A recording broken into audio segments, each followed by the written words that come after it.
Hey guys, Lord Naren White here, the Holy Ghost, the one true God.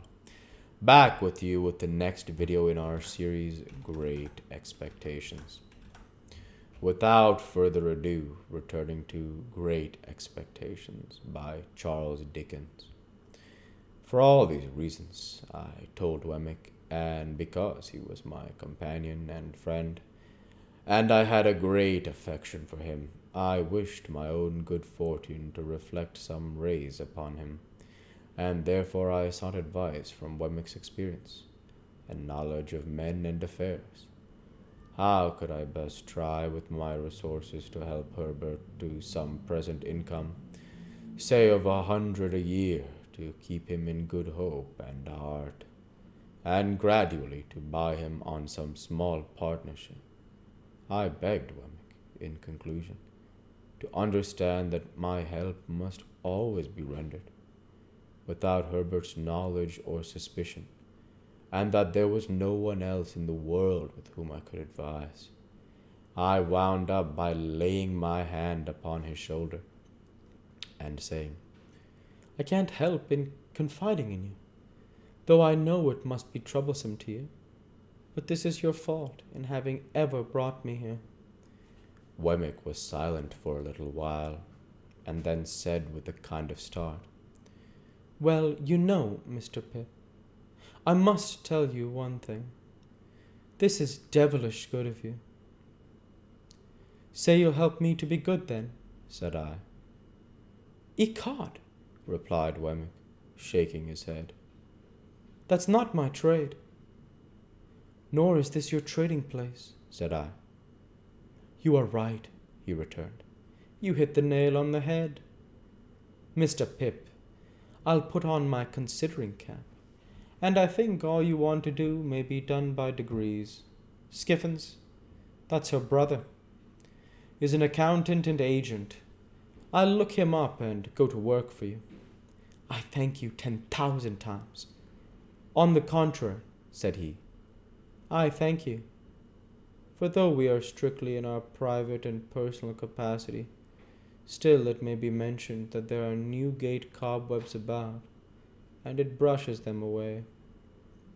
After a little further conversation to the same effect, we returned into the castle, where we found Miss Skiffins preparing tea.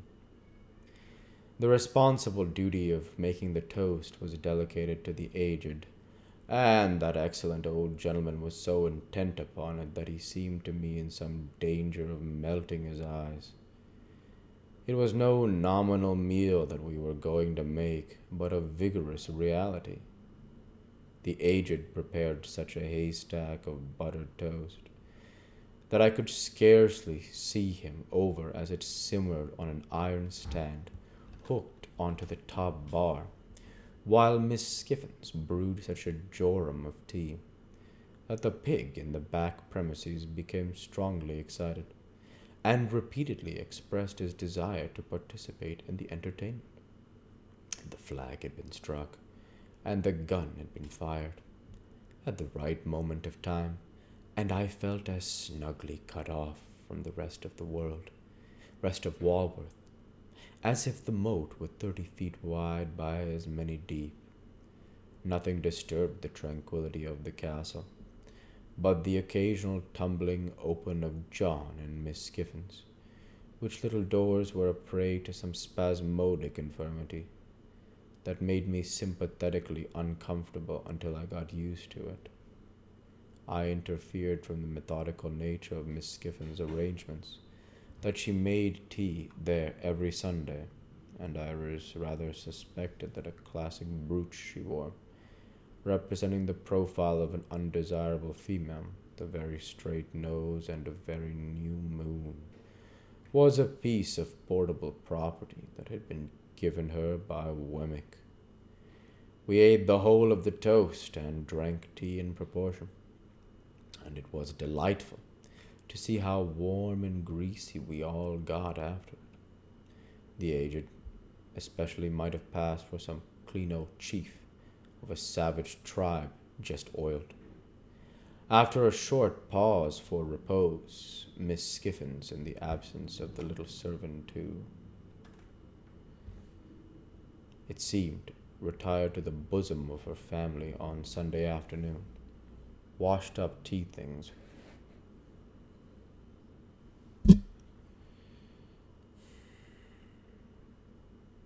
in a trifling, ladylike, amateur manner that compromised none of us.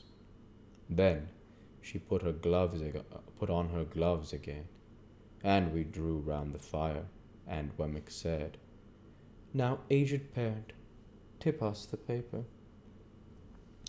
Wemmick explained to me while the aged got his spectacles out that this was according to custom, that it gave the old gentleman infinite satisfaction to read the news aloud.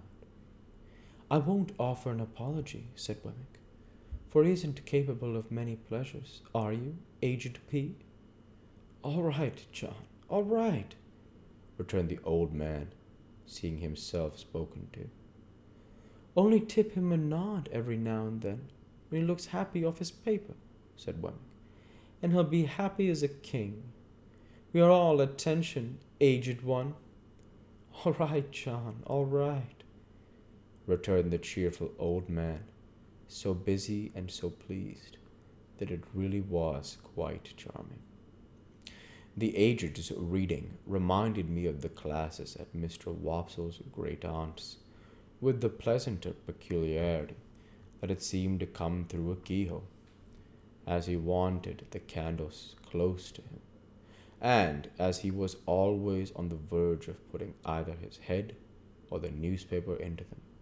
He required as much watching as a powder mill, but Wemmick was equally untiring and gentle in his vigilance, and the aged read on, quite unconscious of his many rescues.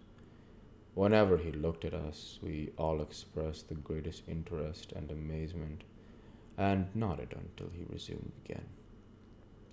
As Wemmick and Miss Skiffins sat side by side, and as I sat in the shadowy corner, I observed a slow and gradual elongation of Mr. Wemmick's mouth, powerfully suggestive of his slow and gradually stealing his arm round Miss Skiffins' waist.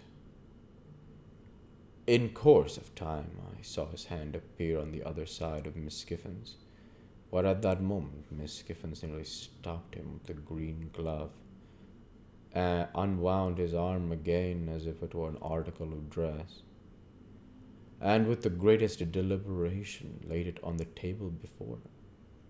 Miss Skiffins' composure while she did this was one of the most remarkable sights I have ever seen, and if I could have thought the act consistent with abstraction of mind, I should have deemed that Miss Skiffins performed it mechanically. By and by, I noticed Wemmick's arm beginning to disappear again, and gradually fading out of view. Shortly afterwards, his mouth began to widen again, after an interval of suspense on my part that was quite enthralling and almost painful. I saw his hand appear on the other side of Miss Skiffins. Instantly, Miss Skiffins stopped it with the neatness of a placid boxer, took off that girdle or cestus, as before, and laid it on the table, taking the table to represent the path of virtue. I am justified in stating that during the whole time of the aged's reading, Wemmick's arm was straying from the path of virtue, and being recalled to it by Miss Skiffins. At last the aged read himself into a light slumber. This was the time for Wemmick to produce a little kettle, a tray of glasses, and a black bottle with a porcelain-topped cork, representing some clerical dignitary of a rubicund and social aspect. With the aid of these appliances, we all had something warm to drink, including the aged, who was soon awake again. Miss Skiffins mixed, and I observed that she and Wemmick drank out of one glass. Of course, I knew better than to offer to see Miss Skiffins home, and under the circumstances I thought I had best go first, which I did, taking a cordial leave of the aged, and having passed a pleasant evening. We'll go ahead and stop there for this week. As usual, I want to say thank you for watching, and I hope you enjoyed. Please like, comment, and subscribe, as it greatly helps the channel. Light be with you all. Take care, and thanks again.